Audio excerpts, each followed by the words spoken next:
The following is intended for mature audiences. Hello, angels. I've missed you. I'm back, and I had to take a little break there for a moment. But I'm back now and going head first into the madness because I've got a bit of a juicy submission I wanted to open the show with. Get a load of this, no pun intended. I know I might be in the wrong here, but I think this would count as a horror story. But when I was with my ex, we filmed some sex stuff because we had the intention of making some extra money selling our videos and photos. Nothing ever happened with that, but now I find out that he has an OnlyFans that's doing pretty well. And you guessed it, some of our videos are on there. I found out about it, then I was curious and subscribed. My bad, I guess.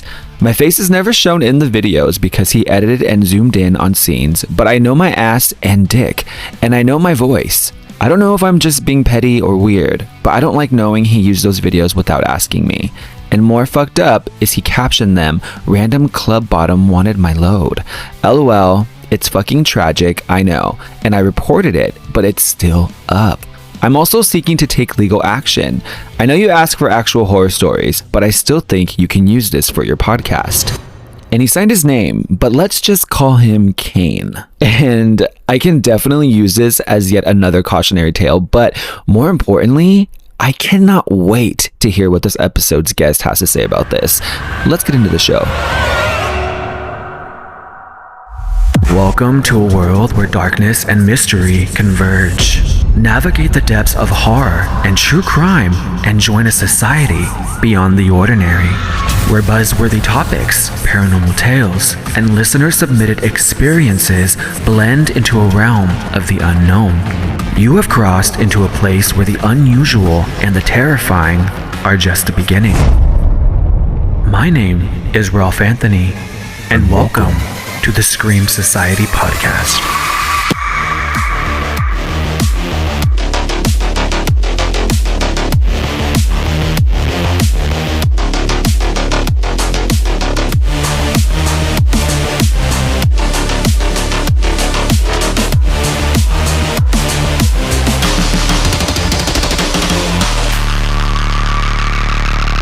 Hello, Screamers. Welcome into another edition of the Scream Society podcast, what I love to call a variety show from hell. In the dawn of post-Pride Month depression, not to worry, I'm still gay and have an agenda. This episode, I've got advice expert, a local legend to the Chicago queer nightlife scene, and someone I would consider the coolest fucking person on the internet. It's my podcast bestie, Jake Munoz from Poison Touch. Hi, friend. Welcome. Thank you for such the glowing intro. I'm always writing intros for my guests, and to get the intro energy received back, I'm like, I love that. Thank you. How's it going? I'm fantastic. I hate to break up the cadence of kind of the outline, but I do have something very important to share with everybody. Yeah. So I figured since we cover the paranormal, we cover the woo-woo, we do the different here, I went and right before recording, I pulled 2 tarot cards, and I with the intention of for anyone listening to the podcast, for us while recording the podcast. And so I did want to share the cards that I pulled, because I thought this would be kind of interesting. So I pulled 2 major arcana, which is usually pretty powerful, and the vibes are very strong when you pull kind of 2 major arcana. I pulled the Fool and Justice. Am I the Fool? And so I at first I thought about that. I was like, what if one of us is the Fool, one of us is the Justice? Now the Fool isn't a bad card necessarily. The Fool is on the precipice of a new journey, at the edge of a cliff, has the drunk courage to kind of jump into something new. And okay, I feel like I'm kind of in a point of my life where I might be in my Fool space, where it's maybe it's time to just get into new things and do new stuff. But for anyone listening, I think the Fool is useful, but the Fool is a fool for a reason, and fools suffer a bit. So I think that's where Justice comes in. And I think Justice is but in one way it is paying for the consequences of your actions. So if the Fool is diving headfirst into something new, the Justice is there to remind you that your actions, whatever you're jumping into, whatever you're doing, has ramifications, and to remember that. That's hitting. Oh my God.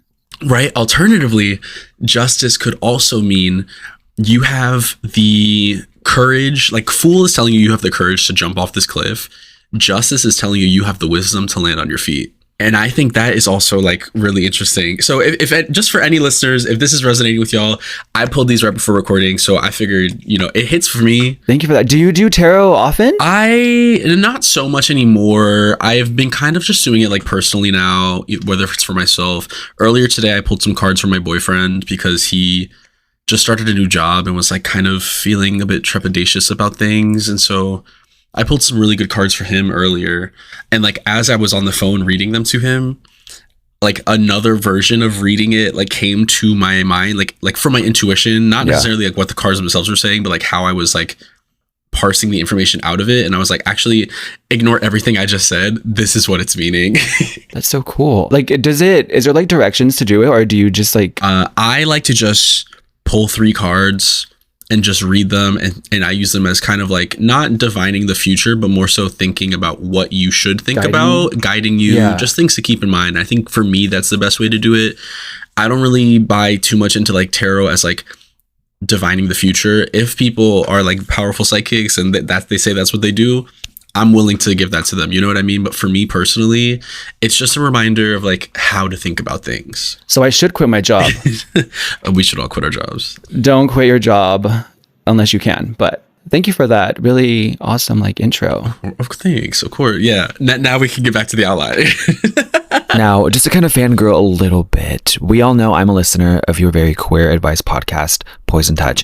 I mean, I've mentioned you like 100 times on here whenever I'm asked what I listen to.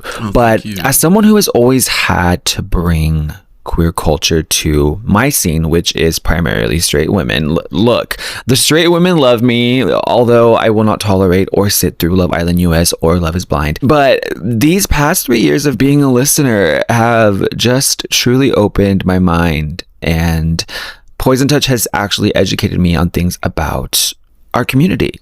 So for the ghouls at home, please take us back a bit on your Poison Touch journey and give the girls some insight on what new listeners have to look forward to.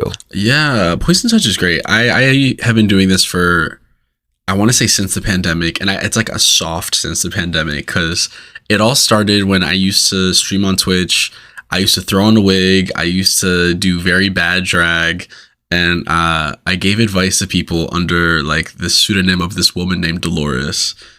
And after that, I said, I should just start recording these and drop the Dolores character and just give advice, because, putting on the bad wig, I can only do the bad wig, but so many times, So I started just doing live streamed advice as myself. And then that kind of evolved into recording it as a podcast. And then I stopped live streaming, and then I got really into the podcast gig of it all. And now I've just been, every month I have someone on, whether it's a friend, whether it's a local drag queen, whether it's someone else with a podcast like yourself. You've been on a couple episodes. I've had other podcasters, whether it's actors. I'm kind of moving into a space where I'm like having more people that have like really stuff to like promote. Like I love having my friends on, and I for bonus episodes, I prefer to have people that I'm very comfortable with and kind of shoot the shit with. But like for main episodes, I'm really pushing for people that have stuff to promote. Like I just had Jason Caceres on, who you had on yours as well. Yes. We talked a bit about some of his acting, and really moving into that kind of space. Like I got shit to promote here. And then we do cross promo, really kind of trying to get there. Getting out there. Yeah, absolutely. Yeah. But the premise of Poison Touch is I got a submission website. People submit their problems. They submit their drama, their confessions, whatever juicy details they have. I cover it with my rotating co-hosts every month, and we give you the best and worst advice to deal with all of life's predicaments. That's kind of what I love to say. Is there like a certain like story or question that like stands out to you? Like, do you have like a favorite? Is what I'm pretty much trying to ask. I thought about this, and I truly was like, what is the most memorable? I think the most memorable was a story told in 4 parts from someone called Boy Toy Troy. And it started off, and they were like talking about, if I have it written out here. So they have a friend. I'm not going to read the whole thing because it's a lot, but they have a friends with benefit. They used to hook up. Then the guy leaves the country for a vacation, hits him up like a year later, and is like, hey, I'm back in the country. And then it's like, I'm in a relationship. We're quote unquote married. And then hilarity ensues. The partner is apparently abusive and is standing outside the one guy's house, and like he basically gets like wrapped up in this whirlwind romance of this couple. And then it turns out that the couple, they're both not legal citizens. And so he for some reason wants to help them by getting married to one of them. And I had to kind of talk him off the ledge and be like, this is a noble thing to do, wanting to help these people, but they're not really your friends. You don't know them. The one guy was waiting outside your house. Like, these people are crazy. And and I hope that they can find a way to like secure citizenship and stay in the country, but I don't think it should be on you to do that. Especially, and there's the history because they had hooked up, and the boyfriend didn't like that, and it truly was like 4 months of this fiasco about this guy, his friends with benefit, and his friends with benefit's boyfriend. And it kind of ends up with like that one couple kind of like moving away. And their leave, it ends with out of the country. I think they left, yeah, because it says I'll read this last. The last one is pretty short. It looks like the saga of this telenovela might be coming to an end. I recently talked to my friends with benefit that wanted me to marry him, and it looks like that won't be happening anytime soon because he said he might have to leave the country in August or September of this year. Although I will miss the bomb-ass sex and the friendship between us, I will always have love for them because they brought something out of me that I didn't know, which was knowing what you want and how to demand it. So he kind of figured it out for himself towards the end, but it was a rocky road to get there. So stuff like that is pretty much like what you cover. Yeah, it's a lot. Yeah, it gets really juicy. Yeah, I love details. I'm always asking for more details. The more details, the better. I'm a Virgo. I like to collect, information. I like to put it in neat little boxes, and I live for drama. And that's where this all started. I am a chismoso at Toxic my core. for sure. Same. Okay. Same. No. So we have to talk about this global straight phenomenon that you have decided to do a little side quest on. Love Island US. Someone's got to do it. What? Okay. Prompted you to want to get into that? No, because I was a hater. And now I've seen the light. Oh, you're enjoying it. I hate to say it. After week 1, I was locked the fuck in. Okay. It's insane. It truly feels like I am watching rats in a maze. Rats in a maze. Scuttle around a little maze, except the maze is actually a villa in Fiji, and the rats are kissing up on each other every chance they get. It is like watching a bunch of people with like CTE brain injuries. What the fuck? Like on vacation, flirting with one another. It is almost to the point where it might be sex trafficking, the things that they are putting these people through. It's insane. But I decided at the beginning of the season that I was going to sit down and I was going to watch every episode and recap them for y'all. And I'm recapping them as my bonus episodes on my Patreon for this past month is what it was. Plug it. Yeah, my Patreon, patreon.com/poisontouchpod. For the low price of $5 a month, you can get bonus episodes, full video, and much, much more. Did you get that? Yes. So I've had, honestly, a really interesting time with it. And through the recaps, you can kind of see me like kind of grow on all these people and really kind of turn a corner. Do they all piss me off? Yes. Is one of them the actual devil? Yes. I do with my Patreon. Like, I like doing recaps. I like doing movie reviews, deep dives, like more culture related stuff, because the main advice feed is like my monthly episodes is just advice. That's what you get. I don't touch much on culture stuff. We like obviously talk about it throughout the questions, like if it's relevant, and we go on a lot of tangents and stuff. But I like using the Patreon as kind of like a sounding board for what's going on in the culture, talking about stuff. I'm still working on my script for Obsession. I plan on doing like a full YouTube video about it. Life has been so busy, I had to take a break on it. But I am still obsessed with Obsession. It was so good, like so well done. The soundtrack, the cinematography, just Indy Navarrete, she's so good. I'm obsessed with her. And she's from where I'm from, kind of, because I'm from Fresno, California, and she's from Visalia, California, I believe, and that's like a 20-minute drive. So I was like, okay, represent Central Valley, California. Sound hero. All right, let's get into some creepy shit, yeah? I'm ready. This episode's sinister subject is taking us to Cryptid Corner. And I'm actually really excited that you mentioned that you wanted to talk about cryptids, because like I've done some here and there, but it like talking about this really takes me back to like when I first started this podcast journey, because I was like going in. But when you hear cryptids, Jake, what comes to mind? Listen, I'm a Jersey boy. For me, my love of cryptozoology started with the Jersey Devil, and hearing the folklore behind it, where like a woman in the Pine Barrens, she had 12 kids, and then on her 13th Wait, I've never heard that one. Oh my God. Okay. So the version of the folklore that I heard comes from, I believe, so one of my childhood friends, her dad wrote a book series called Weird NJ, and I think they did some for some of the other like states on the East Coast. His name is Mark Moran. You can look up these books. He's got like a whole blog and a website and everything. And reading, like just checking out his books at the library got me so interested. He had like all these stories about like local legends and portals to hell located under like rivers and stuff, like all stuff locally in New Jersey that like you could drive to if you really wanted to.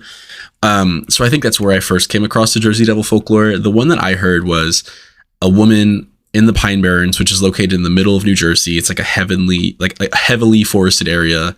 She lives in this cabin with her family. It's like the 1800s or maybe earlier. She's got like 12 kids. Who didn't back then, right? Honestly, good for them. And I think she was like so tired of his kids, and like on her 13th pregnancy, she like cursed something, and she was like something about like, let this pregnancy be the last one, or so give me the devil, or whatever. Damn. And so like she feels like something is deeply wrong with this pregnancy, and towards the end of it, like this small demonic creature like rips out of her stomach and it goes on to become the Jersey Devil. And the Jersey Devil is this like goat-faced, four-legged creature, but sometimes walks on its hind legs and has like large bat wings and a forked tail, the whole 9 yards, and allegedly will hunt through the Pine Barrens of New Jersey looking for prey. As far as cryptids go, the Jersey Devil is more folkloric than other ones, whereas like people are always having Bigfoot sightings or like chupacabra sightings or the Loch Ness Monster. I feel like the Jersey Devil, if you're having sightings of it like, yes, but for the most part, it is like widely agreed on that like this is just like a lovely piece of like, early American folklore. I think for me, when I hear cryptids, I usually think of, like I mentioned, I'm from the Fresno, California area. Have you heard of the Fresno Nightcrawlers? No. Tell me about this. No. You've never seen that video? I might have. They look like these little stick figures wearing capes, and they're running across this man's lawn. Oh, I have seen this. Who had a camera because he had been hearing some noise. Oh, yes. There's those, and then obviously I think my all-time favorite will always be Bigfoot, Yeti, Sasquatch, whatever you want to call it. There was this book I used to check out in elementary school. It was called Beastly Tales, Yeti, Bigfoot, and Loch Ness Monster, I think it was called. But yeah, I just had all these really cool stories and like cool history. So I think that one for me is like my absolute top favorite. I love them. I'm like, for me, I think my favorite is the chupacabra. I remember like visiting my grandpa in Puerto Rico, and like he had a farm on the top of the mountain and with like sheep and pigs and stuff like that. I used to stay up at night just like watching out the window, hoping that something was going to come and like drain the sheep of blood. It was scary, yeah. Do extraterrestrials count as cryptids? I think they can fall kind of into it, because you get like the Flatwoods monster is like both a cryptid and an alien, Mm-hmm. And so I think there are certain cases where like cryptids could be aliens, and I think sometimes when people go to try to explain the unexplainable, the obvious answer is like, well, not the obvious answer, but like one of the things to look to is extraterrestrial life. I've seen people even try to explain Bigfoot via being like an alien. Yeah, I've heard that one too. Yeah. So I think it's just one of those things. They are so kind of intrinsically linked that they cross paths a lot. Sorry, I'm just like going off on a million tangents here now. No, this is what happens when you record a podcast with me. We do tangents. Like no, like it's fun though.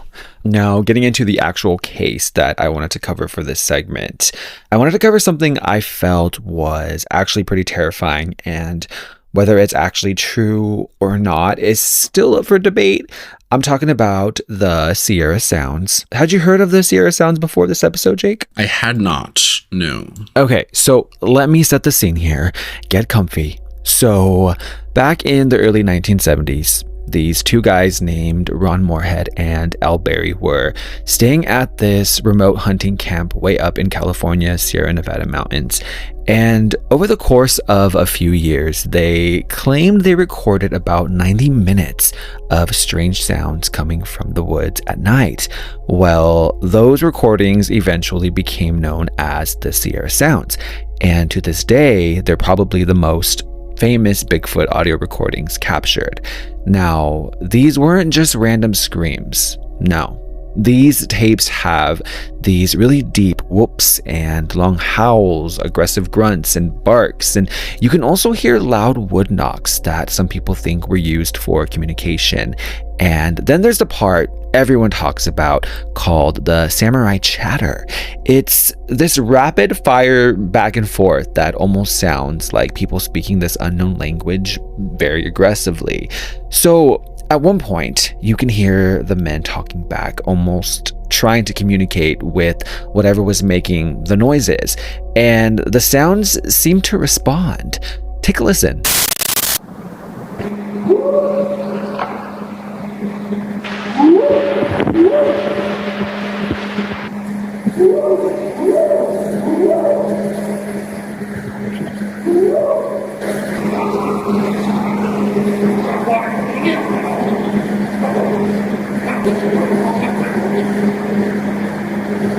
You should talk to this.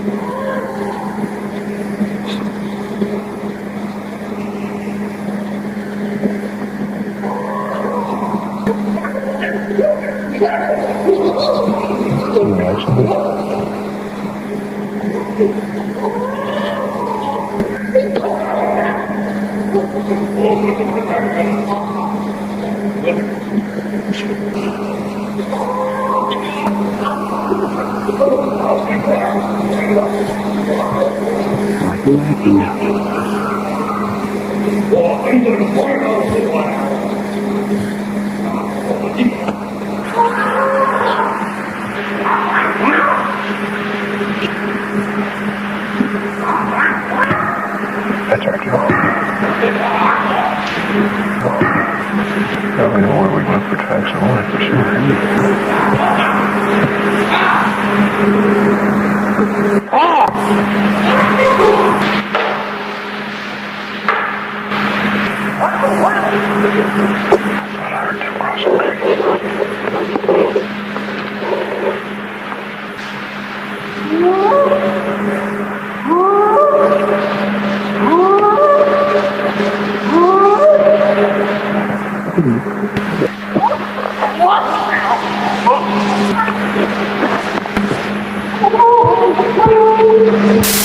Now, obviously, people started asking, could this actually be Bigfoot, right? And one of the biggest arguments in favor of the recordings was that a sound analyst believed whatever made the noises had a vocal tract much larger than a human's. Like, nothing human could match these sounds. But later, even Bigfoot researcher Grover Krantz, who actually believed Bigfoot could exist, said he talked to audio experts who felt a human could absolutely recreate those sounds. And I can confirm because I've tried, but things like microphone placement, distance, and distortion can make voices sound much larger than they actually are. Then there's the samurai chatter. And I don't know about y'all, but I get goosebumps when I hear this part of the audio. Maybe I'm just a scaredy cat. I don't know. Now, some people argued it was proof of an actual non-human language because they thought they heard repeating words and patterns, but experts weren't convinced. They said it's probably a case of our brains trying to find the language where there isn't any. And basically, it sounds more like aggressive babbling or people imitating apes than a real language.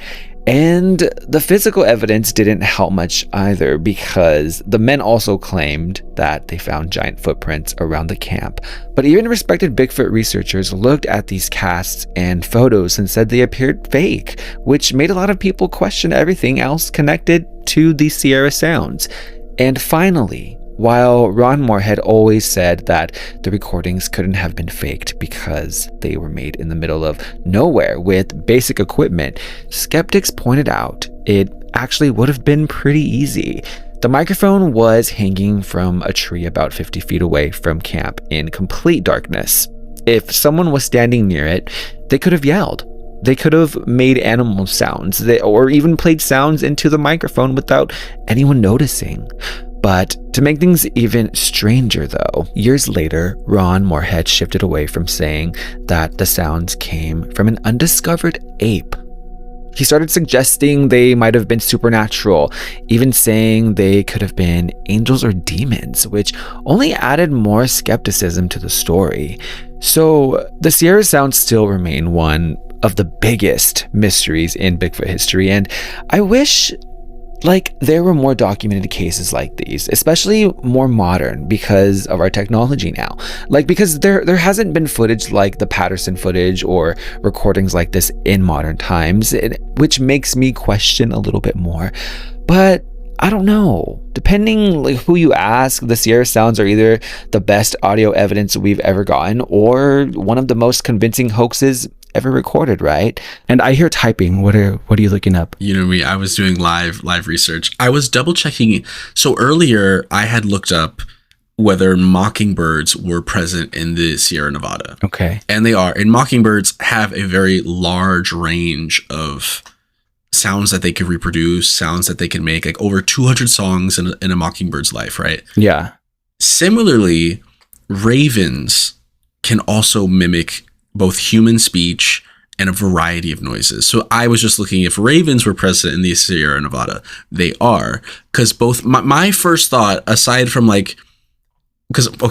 first thought was, is that a grito? It sounded like it, it sounded like I was about to hear like a mariachi, because that scream, there's like a scream in the beginning that sounds like they're like, oh yeah. Yes. Yes, the sound of my people. My God, the Sasquatch, what's going on here? Yes, mariachis right there. So that was my first thought. But then my second thought was birds mimic human speech and can make sounds beyond our vocal range and can also sound very human. And, very true, yes. I thought ravens, mockingbirds, sometimes even like foxes screaming in the woods often sounds like people often, they say it sounds like a woman like crying out for help, Mm-hmm. Yeah, so I was thinking of ways that animals could kind of contribute to that. I need you for all my episodes because I heard your little typing. I'm like, okay. Yeah, because something about the idea of a Bigfoot doing that samurai chatter truly took me out of the fantasy. I was like, I can't subscribe to Bigfoot anymore. If this is the sounds they're making, I think I actually don't want to do this. Yeah, I mean, it was the early 70s. When was Lone Wolf and Cub popular? Let's see. When was what? Lone Wolf and Cub. It's one of the most famous samurai kind of. It started in 1970, and debunked. Cracked the case wide open. That's so good.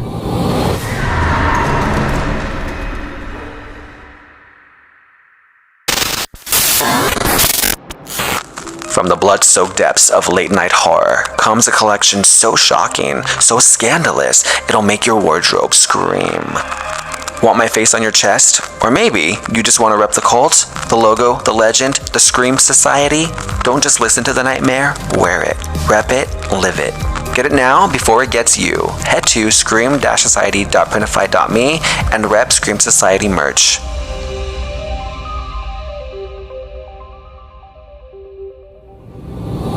Welcome into Terrifying But True, the segment where I choose one random true crime, dark history, or paranormal case and do a deep dive on it. Except, I've got Jake here with me, and instead of covering a case, we're diving into something much more personal, his own experiences. And whether you believe in the paranormal or not, this is something Jake has experienced firsthand. It terrified him. I'm sure it's real to him, and that's exactly why I think it belongs in Terrifying But True. So let's get into it. When the unthinkable becomes reality, we find ourselves questioning everything, as some stories are too terrifying but true.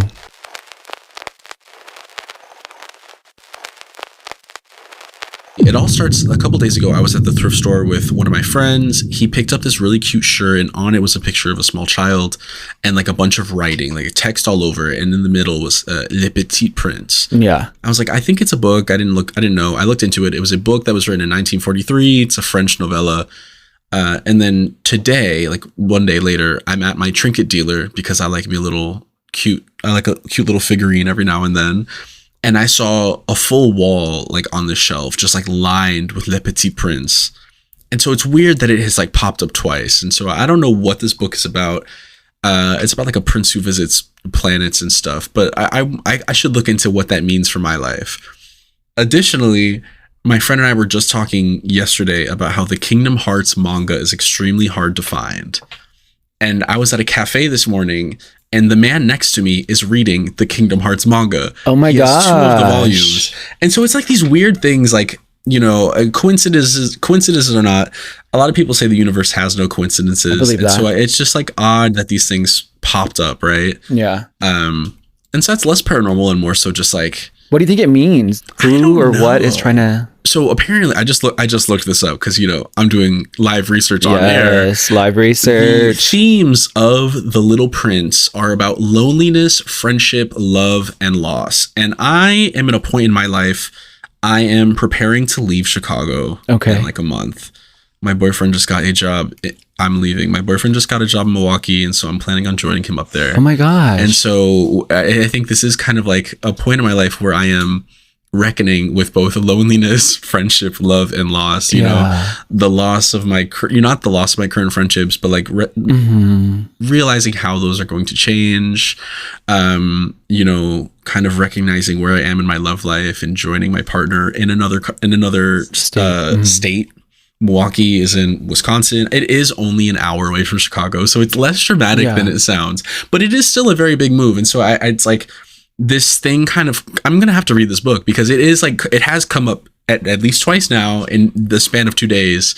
So maybe I'll look into it and see if I can see how that resonates with my life. Like moving away from all like your friends, and it's a big change. And it's so emotional, and that's terrifying, but true. No, honestly, that's so crazy because I actually was going through this. It was really hard because I moved from home, even though it was about 2 hours away, and things change. You know, life keeps going, and some people are for a season, some people are for your life. It really is like relationships change, right? Like who's here for you, and who was only here for a season because you being away is going to make, and this is how I am with my friends now, but it makes us more intentional with our time and actually follow through with plans. But yeah, it's definitely emotional. It's hard. It's an adjustment. And but yeah, oh my God, friend, that's a big, big change right there. I know. I'm over here trying to talk about scary stories, and I swear I have a ghost story, but I just had to start with this one, and now I'm just sad. I know. I'm just emotional. Shit. Yeah, I am nervous and excited, but I think, worse, it's only an hour away. I literally keep telling myself, if I hate it, just move back. Yeah. That's it. I'm like, that's it. So one of the like bigger kind of ghost stories of my life, not that I thought I ever lived in a haunted house growing up, but something definitely strange was going on throughout my childhood. Okay. I am a frequent sleepwalker, and the thing is I have not really slept walk since my adolescence. Oh my gosh. I often suffered from night terrors. My mom would like describe me as like waking up constantly looking for a key. A key to what? I don't know. And honestly, I'm going to talk about a dream that I had recently, but we're getting. Are you the key? I wonder if the key goes to the place in my dream. When I was sleepwalking at my height, the height of my sleepwalking started after I shared a room with my brother, and our room was kind of like parallel to where the bathroom was. So if my door was open to my bedroom, I could see directly into the bathroom. there was a night where we had fully lost power, and we're like reading books by candlelight, and I'm like maybe playing on my Game Boy a little bit, and then we all go to bed. Power's still out. I have to go to the bathroom. I don't remember what time of night it was. It must have been super late though. It was one of those like kind of wake up in the middle of the night, go to the bathroom type things. I walk across to the bathroom, and I do my business, and as I am washing my hands, I look up into the mirror, and behind me I see just like a shadowy outline of a man in a hat, kind of much like the hat you're wearing right now. It was me. Time's all referential. It was you behind me. I would say it was more flat brimmed, like a fedora-ish. More like fedora-y kind of flat brimmed hat. And that's terrifying. Yeah, so I looked in the mirror and I saw it. I looked behind me and it wasn't there. But then when I looked back in the mirror, it was there. And keep in mind, the bathroom, a lot of people are like, well, you probably just saw a reflection off of like a car driving past. The bathroom... Who was wearing a hat though? I know. The bathroom was not street facing. The bathroom faced my backyard, which was, again, dark because we were having a blackout. So that has never really made sense to me. And I truly like looked back and forth between the mirror and behind me, and I see it, I don't see it, I see it, I don't see it. Sure enough, I just kind of run back to my room, hide under the covers. And for like the next couple nights, as I go to bed, I'm like seeing this figure just like looming in the doorway of the bathroom. Oh, it keeps showing itself to you. Yeah, it happened several times, I want to say over the course of like a month. And it never really got close or anything. It always like stayed in that bathroom area. And the reason you might be saying, well, why didn't you just close your door? Dead of summer, super hot. We did not have central air at the time. We had a fan in my room. And so we slept with the door open because it was so goddamn hot. Doors and windows stay open. Sorry. Doors and windows stay open. Yeah. Especially in a Latin household too. Those doors do not close. Yep. And if there was like a swamp cooler or something, that shit gets turned off at like 7 p.m. and you gotta tough it out the rest of the night. Yeah. Exactly. Yeah. So it was like the dead of summer, and so the door was open every night, and so I truly just kept seeing this thing, and that was kind of it. Yeah. Until maybe about 10 years later, my sister's 7 years younger than me, and she told me this when she was maybe like 10. So I was already in college by the time. She says, and she inherited my room, mind you. Oh. She goes, hey, something really weird happened in the house. I was like, well, what do you mean? She said, I was going to sleep, and out of the door towards the bathroom, I saw this shadowy figure. Immediately, my blood runs cold. And I have not told my sister this story. My parents have not told. I told my mom about the whole thing, but she hadn't told my sister anything. My sister describes the exact same figure. And so she just like says it was there. And the thing that really is interesting to me, I know a lot of people are like, it's the Hat Man. The Hat Man is like a terrifying presence. Nothing about this was scary. Oh, you weren't scared? No, it was almost comforting. I was scared at the fact that I'm seeing a presence, kind of like across the hallway, but it wasn't scared so much as it was like it was just like a warm kind of feeling. Okay. Like just being aware of it was like a little scary that I am aware of it. Yeah. But I was not ever terrified in the way that people explain being terrified of ghosts. Question. First of all, is that house still in your family? Like, do your parents still live there? They still live there. And okay, so before, like, was it like your family's before, like grandparents or? No. So my parents moved in there, I think like right after getting married. Oh, okay. So it belonged to someone else. My mom, when they moved, I haven't never looked into the history of the home. Yeah. The land. She's back. She was just in your recent episode. She's back. She's back. Sylvia Brown is always around. The more I do the tarot, the more Sylvia comes. He drowned. I love her so much. He drowned. He drowned. My mom told me that when they had first moved into the house, she had like a couple of odd things. Like she would always hear like an old timey kind of like radio tuning. Oh. And then like the sounds of like someone listening to like the news or something, or like something on an old timey radio. She would constantly hear it from like the sunroom. And so like she would go out there and then she would hear nothing. It would like stop. And she like had a couple moments of like just like odd things in the house, but nothing that like resonated as much as like me and my sister both seeing the same kind of shadowy figure. So I mean, I gotta look into the house. Maybe I should do that. And the reason I was asking, because I was like, what if like it could be like an ancestor or like a relative? But I mean, yeah, I have no idea. Like, it wasn't in our, yeah, because then it's like, is it for the house or is it for us, you know, like has this thing just been like, or it could have been like a guardian angel, because you felt that comforting feeling as well. Someone did tell me that once, that it might be like a guardian angel, and it's odd that a guardian angel would come cloaked in shadows, but you know, but the fact that it was like kind of a calming, you know, just kind of like it truly, I can only describe it as kind of like, and I know it was the dead of summer, you're like, of course it's warm, but it kind of like a soft, as if like a blanket kind of falls over you. Yeah. You know, like that's kind of like the best way to explain it. Yeah, it's incredibly weird. And like when my sister told me that, it truly was just like, oh, so I wasn't crazy. You know, like I was like for like years, I kind of like convinced myself that like I was just sleepwalking again or dreaming. Because mind you, this was like the height of my sleepwalking started with this. Like I saw that thing and then kept sleepwalking for like weeks on end. Yeah. You know, and my dad apparently also sleptwalk as a kid too, so I just assumed it was like kind of hereditary. My dad once sleptwalked to the point where he had left the house and almost walked into the street, and his parents had to run out and grab him. Oh my gosh, that... They said I would just like walk up and down the stairs. They said one time I just like sleptwalk into the room and just stood there like you know, like Paranormal Activity style, just like watching them sleep. So I can only imagine what that felt for them. Yeah. Have you and your sister talked about this like recently, or like has it ever come up, or it's just like something that you guys have both experienced? You know, you don't really I'm want gonna to text her tomorrow. You're gonna text her? I'm gonna text her tomorrow. Yeah.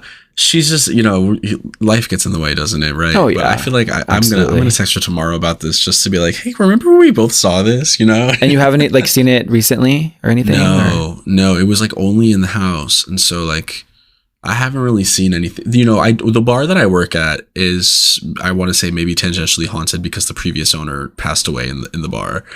And so I do often like kind of like feel someone kind of like staring at me from like the back bar. But was it a tragedy or just like a natural? No, he had a heart attack. Yeah, it was pretty natural. He was older. He was, from what I hear, a great guy, but he had a heart attack and didn't die in the bar per se, but like the heart attack began in the bar. He died on the way to the hospital. Hey, I mean, I think where something traumatic happens, that like energy is still there after, so you never know. Right? Yeah. The last thing that I have to talk about though is not so much paranormal on me, but I told my friend, and my friend, who is like extremely woo, was like, you need to not go there ever again. Wait, go where? Tell us. I frequently have recurring dreams. I frequently have lucid dreams. I have always considered myself kind of like maybe like a powerful dreamer. As a kid, I would decide my own dreams. I used to go to a bank called the Dream Bank. What? And I've never heard of that. Animals. Oh my god, I was like obsessed with this. Every night I would go to bed and I would like know that I'm sleeping, and I would start my dreams off by going to the Dream Bank. It was a large bank. All the tellers were animals. Like cartoony or like actual animals? No, like realistic animals. Oh.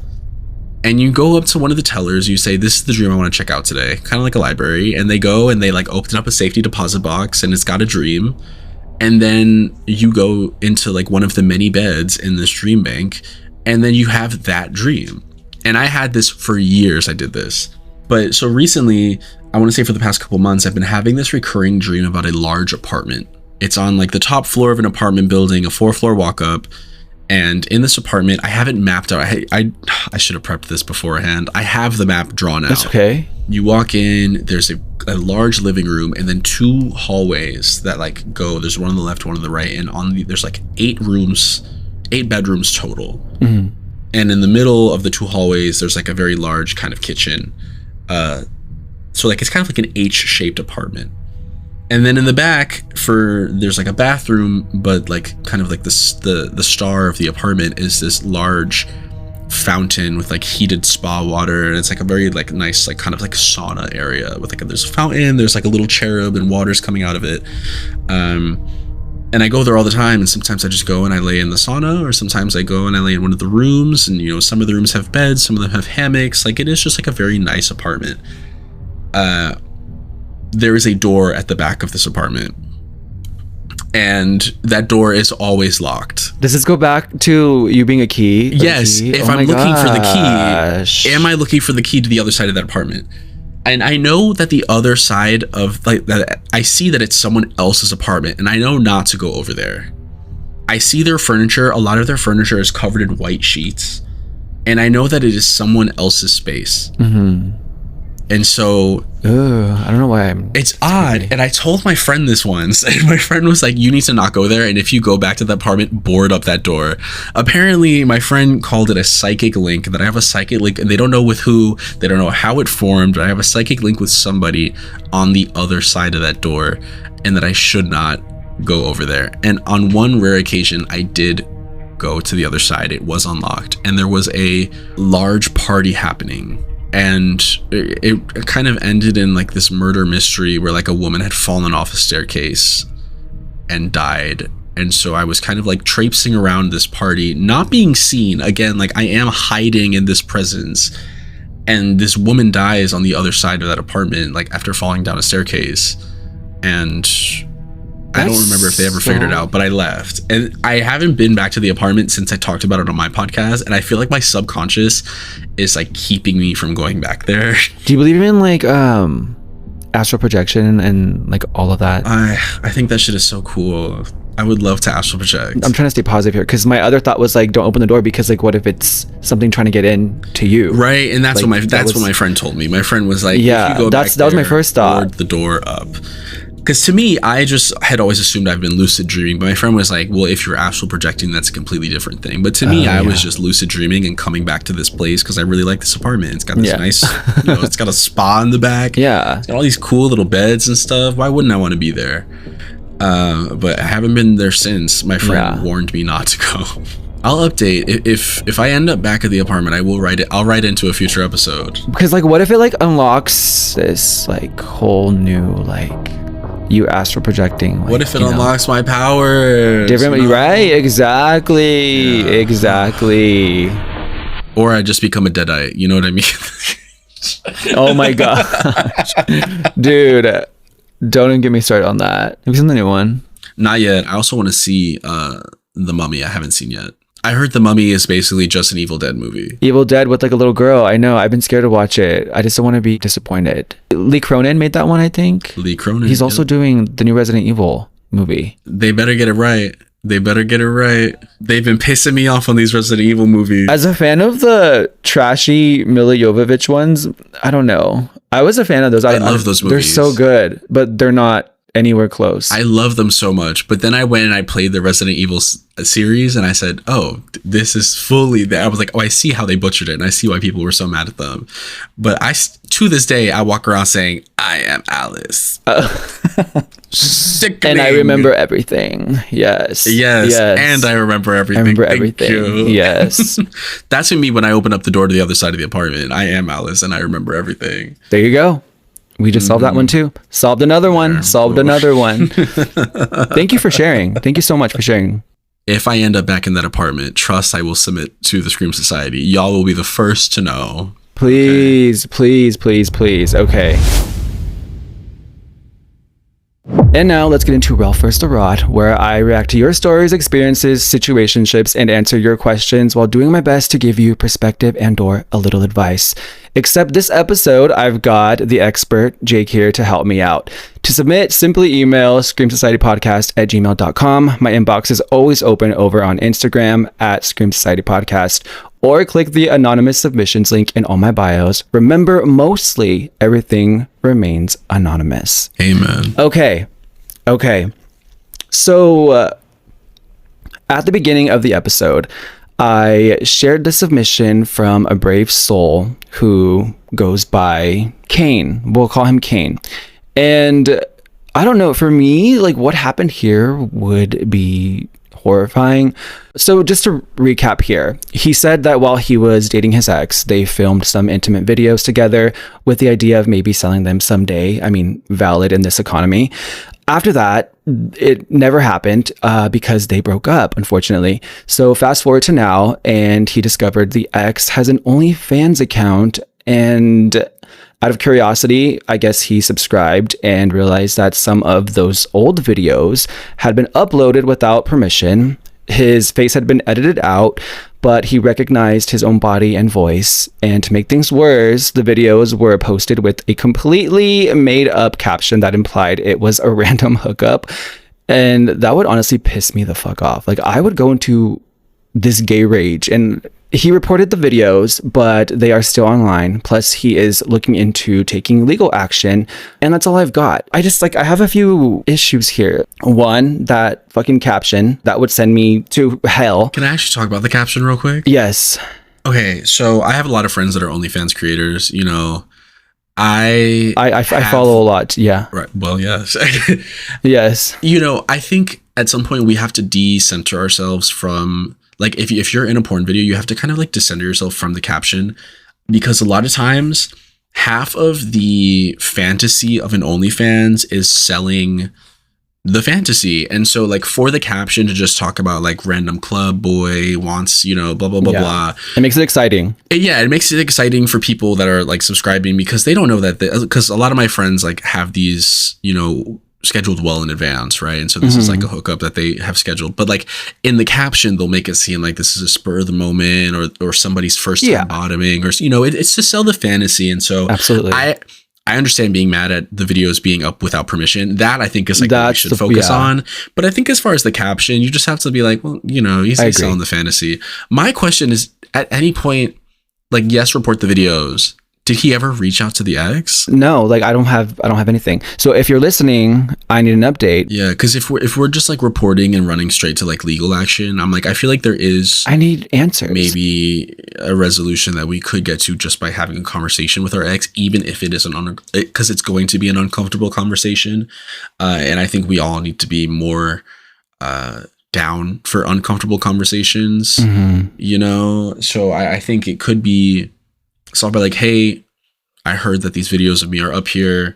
Whether y'all ended on good terms or bad terms, like, you know, I'm not trying to stop your bag, but can you take at least the videos with me down? I understand that my face isn't in them, but my voice is in there, and it still feels like a violation of my privacy, because it is. That's such a rap move, though. Like, to like zoom in and crop.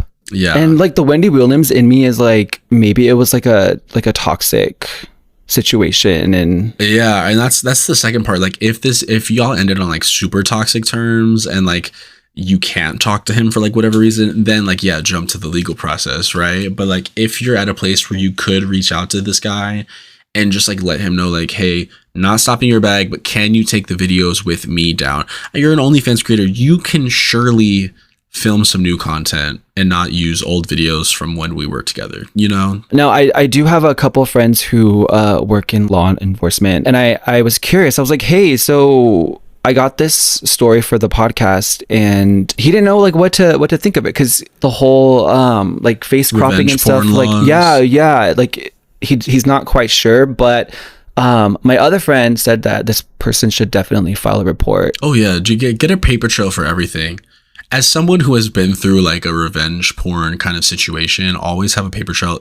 The cops aren't going to be able to do anything. Let's just face that. You're a victim of revenge porn? Well, yeah, we can get into it. But I'm so sorry. You want to have a paper trail into it. The long and short of it is, document everything, y'all. Document everything, please. And a lot of people are like, I don't want to go to the cops. The cops never do anything. They don't. But you want to have a documented trail of everything that has happened. Even because the cops are like, oh, we can't do anything about it, you know, and so you just got to report to OnlyFans, or in my case, I had to like report it to like Pornhub, and they took it. Pornhub was extremely good about getting the video down. Shout out Pornhub. Within 10 minutes. Wow, 10 minutes? 10 minutes. Like, I sent the email. I sent it during working hours, so somebody was checking those emails. Damn. It was down, or maybe they had like an algorithm that like if it's reported, it just takes it down for review. But and still, then they that's review it, and then, good on them. But they took it down. They took it down very, very quickly. My ex, I thought we ended on fine terms, but apparently not. And mind you, actually, no. Let's take it back. Let me talk about this actually.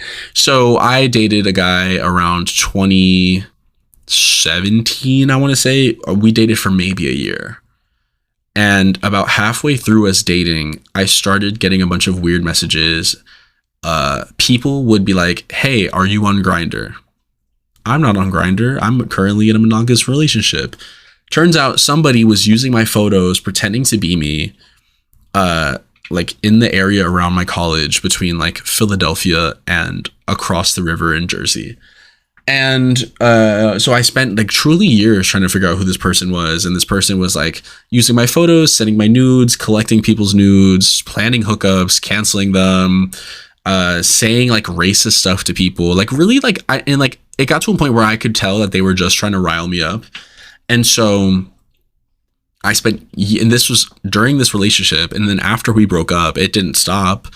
And looking back, you know, hindsight is 2020. I should have realized, hey, all the Grindr profiles are between Philadelphia and New Jersey. And who else do I know is between Philadelphia and New Jersey? My boyfriend at the time, who went to school in New Jersey and would travel to Philadelphia to see me. Wait. Back up. You said that this was happening when you were together. Is that what, did you just say that? When we were together, truly 4 months into our relationship, these profiles started cropping out. And that's when I realized, you know, after the fact, after this was all said and done, I found out it was, you know, spoiler alert, it was my boyfriend at the time. That's when I knew, oh, he's crazy, because he was doing this while we were together and like to try to make us get closer. You know what I mean? Yeah. I have no idea. So we broke up. It kept on happening. I left Philly. I moved to New York. It kept on happening. What the fuck? And so eventually we're like nearing COVID by this point. This is like years of this person tormenting me online. I had put out what's it called? Like an IP tracker. Oh, damn. I designed a website. I put an IP tracker on the website. I basically made like a Google dupe. You know what I mean? And so I like taunted, this person would message me all the time on Grindr.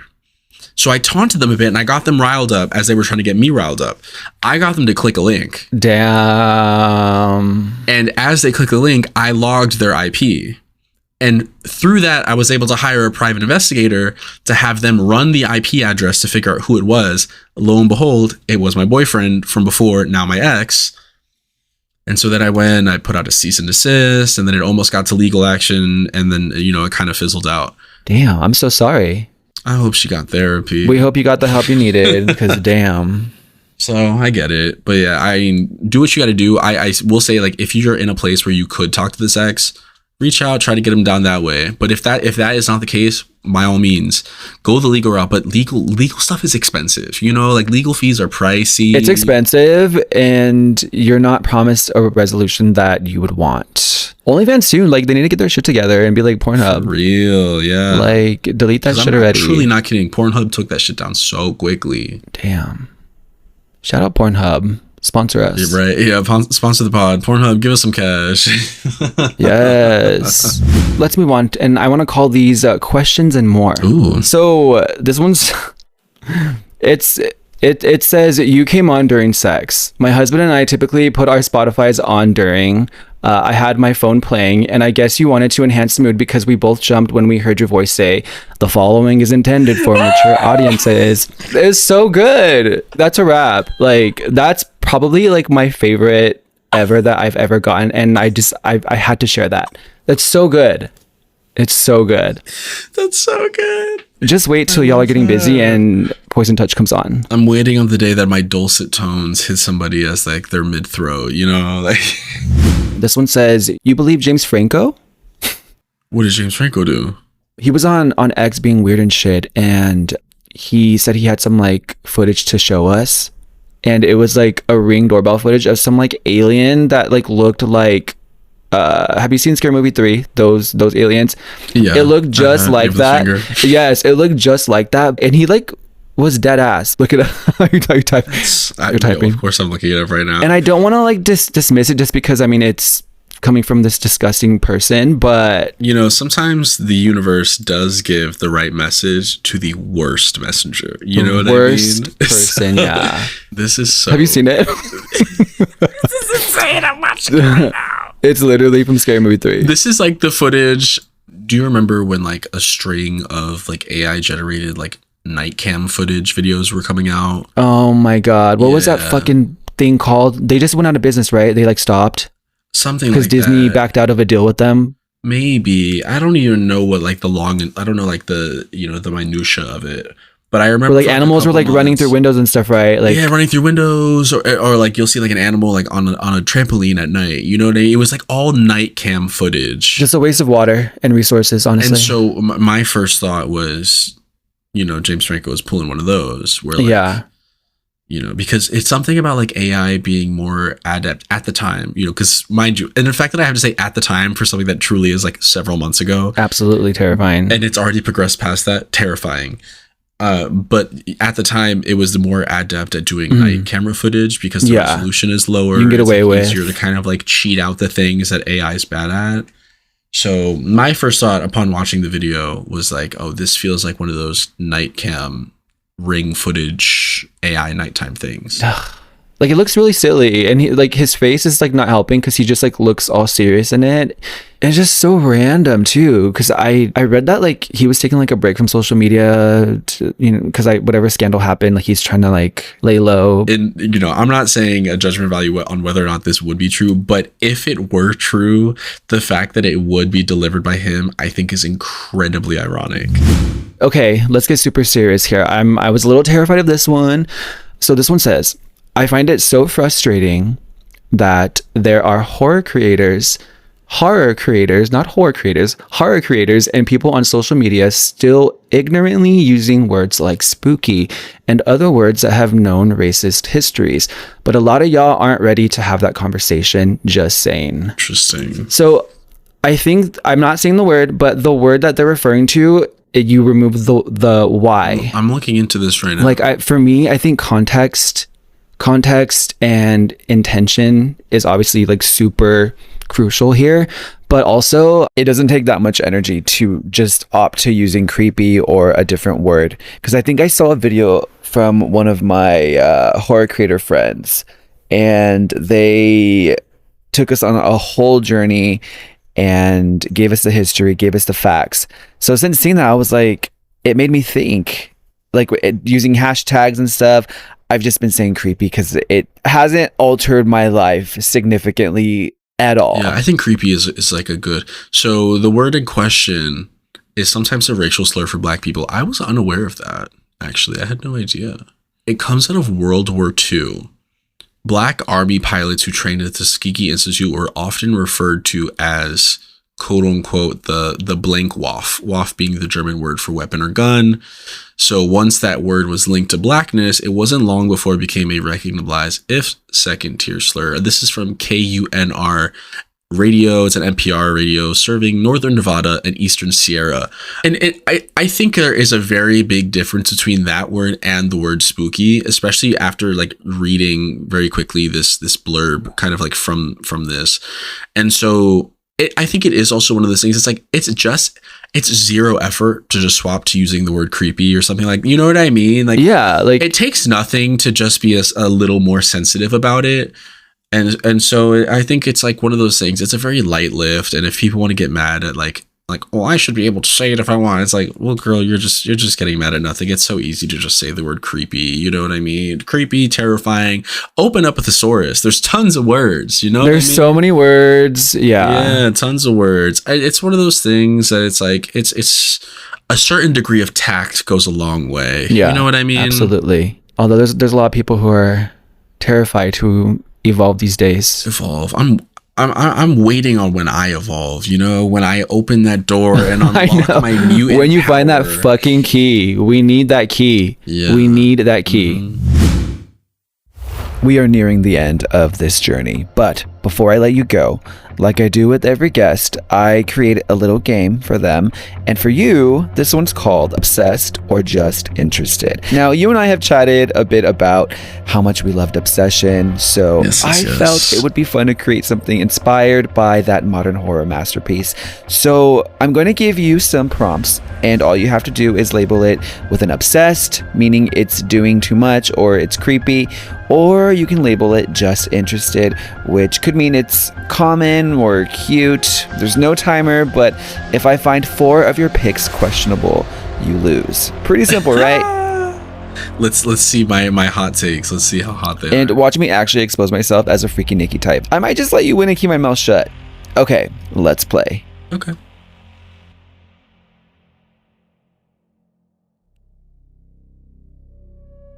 They accidentally like a photo from 2016. What would you label that? Oh, honestly, I'm kind of obsessed with that. I think it's only because like awkward things happen, and I'm at a point in my life where I've just learned to like embrace the awkward.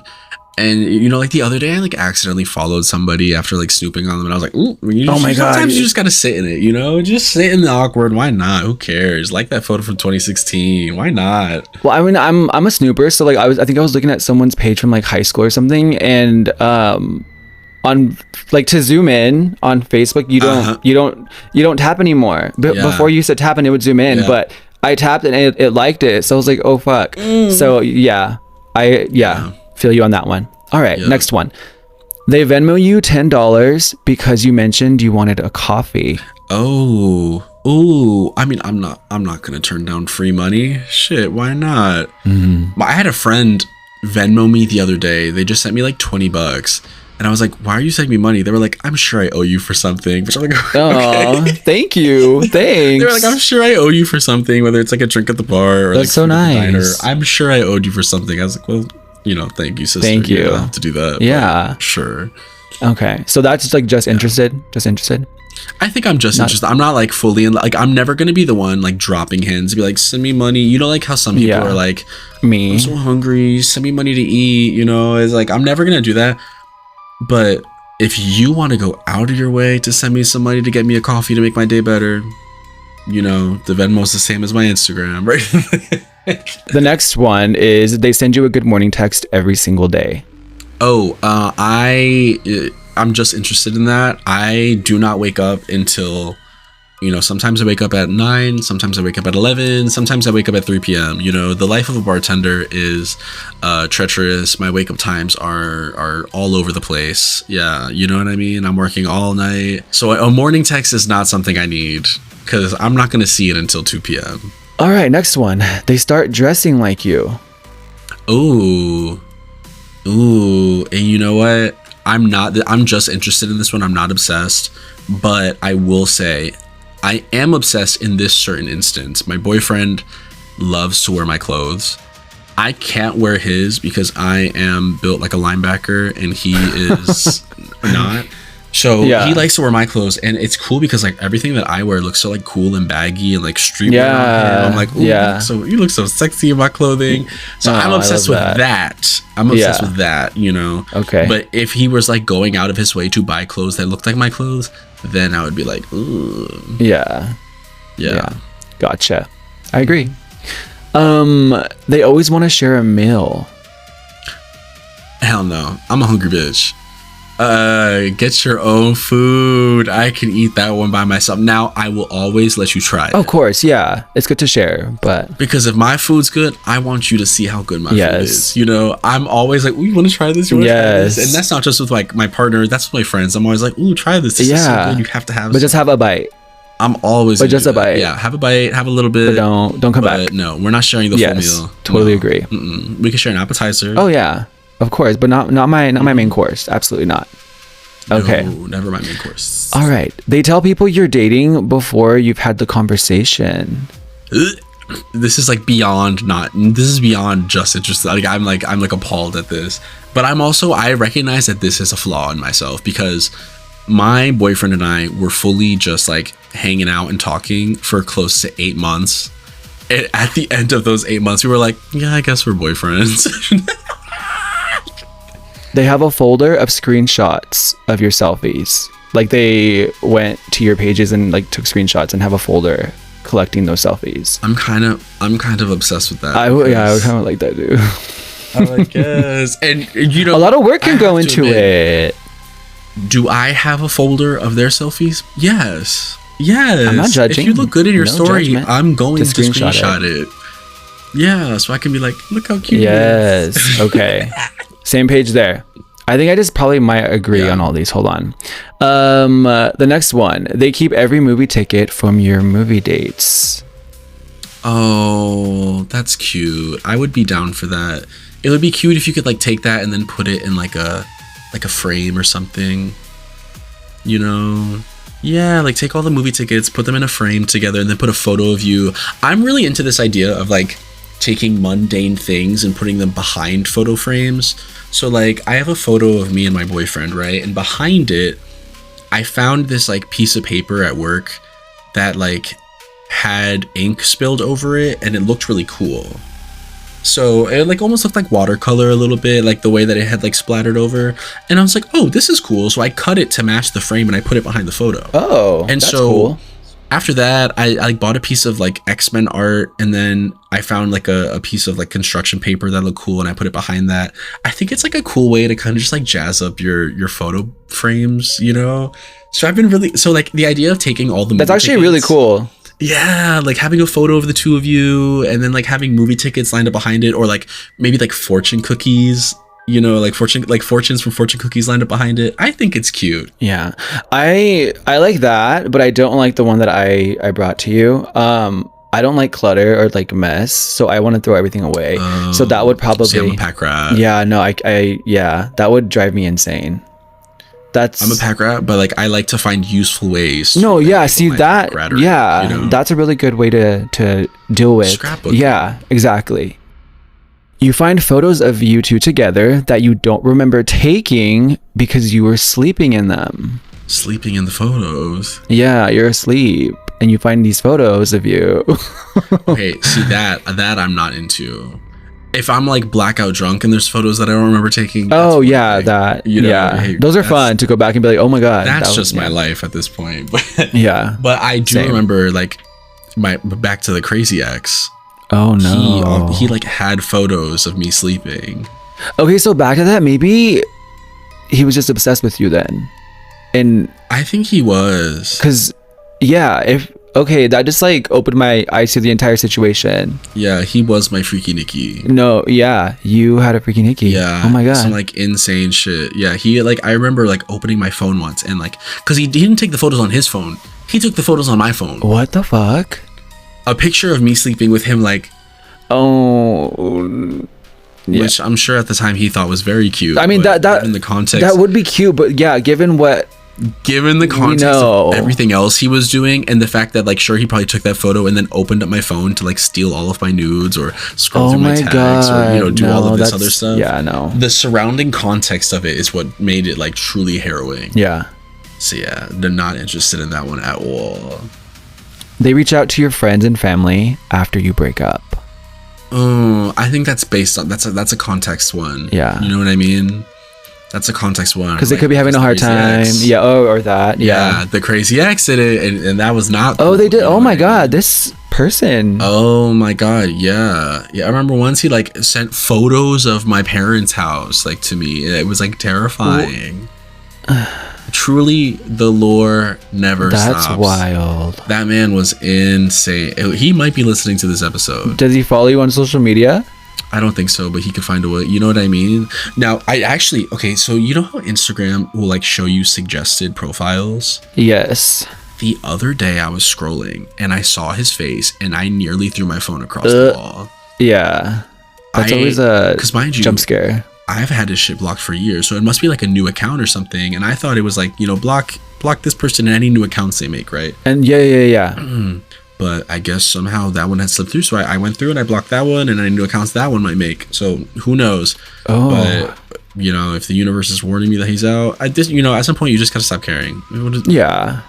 Listen to the podcast. Listen to me. It have makes for great good time stories with though my friend. for podcasts. So I mean, Oh yeah. for you, like on because Yeah, you said you talked about it on your podcast, right? I talked about it on my podcast. I think the biggest thing I ever did with it was after I sent the cease and desist and after I like had figured it out, I put together a full like PowerPoint expose Oh wow. with like photos and like so many instances of like all these like text messages and everything. I put together a large PowerPoint and I streamed it on Twitch. Yeah, and everyone was tuned in for how I caught my catfish. You have so much lore. But I was considering fucking messaging Neve. From Catfish, the fucking Neve Max at the time. Yeah, I was like, shit. Do I have an episode for y'all? Man, you have some fucking lore. You have so much lore. I know. This could have been my "You Call Me a Fat Ass" Kelly Price. Oh my god. That really could have been yours. Imagine where my life would be if I did that. Yeah. All right, friend. Well, thank you so much for coming on. Thank you. I could have recorded for hours. You know me, I'm a yapper. We could have pulled a two-parter to be continued. Two-parter. Yeah, I could pull a full 8-hour shift. You know what I mean? I love yapping. I'm a yapper for days. Thank you for having me. Of course. I mean, and it's always fun catching up with you and just like seeing what you do.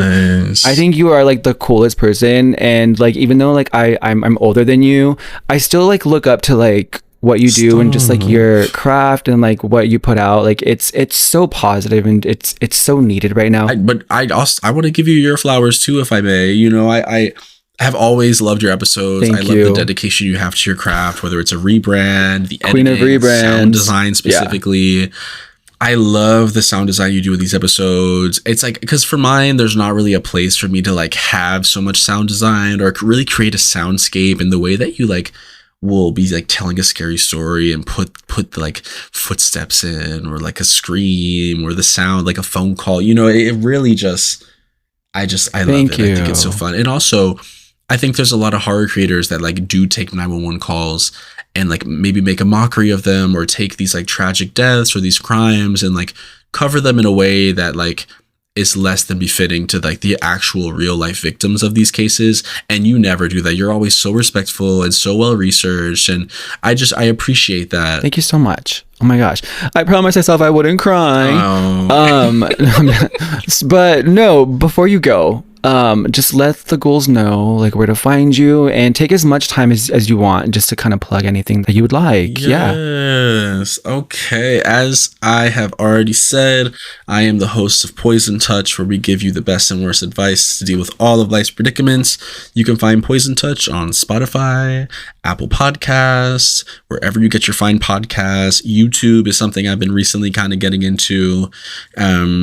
Right now, you can get like half of the episodes in video form on the YouTube. And then if you want the full video, you know, because it just kind of cuts to like my Patreon screen of my smiling face with like, give me money.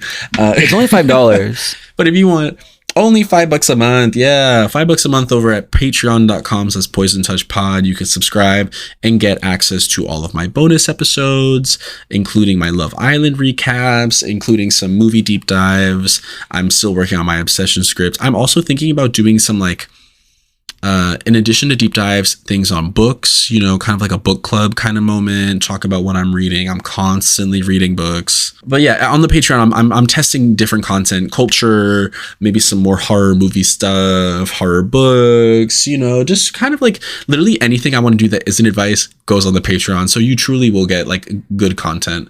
Yeah, basically that's it. You can follow me on Instagram at Poison Touch Pod. You know, I post all my reels there, all my link trees in there with where to get the episodes if you're still like, where do I go? And then you can submit your own questions, confessions, and juicy stories over to poisontouchpod.com. And that's it. That's me. Thanks for having me. And on that note, a big thank you to Jake for coming on and to those who submitted to the podcast. Make sure to get those questions and stories in. Always remember to keep it respectful and honest. Check out the links in bio on the podcast socials and support a homosexual in need by buying some merch. And until next time, I'll scare you all on the next one. That was so fun. Thank you for tuning into the Scream Society podcast. Hosted, written, produced, and edited by yours truly, Ralph Anthony. Help the society grow by subscribing on your favorite platform and leave a rating and review. I always strive for 5s. Have a horror or paranormal experience? Want me to answer your questions on the show? Submit to beacons.ai/The Scream Society. Connect with the podcast on Instagram, TikTok, and YouTube at Scream Society Podcast. And until next time, I'll scare you on the next episode.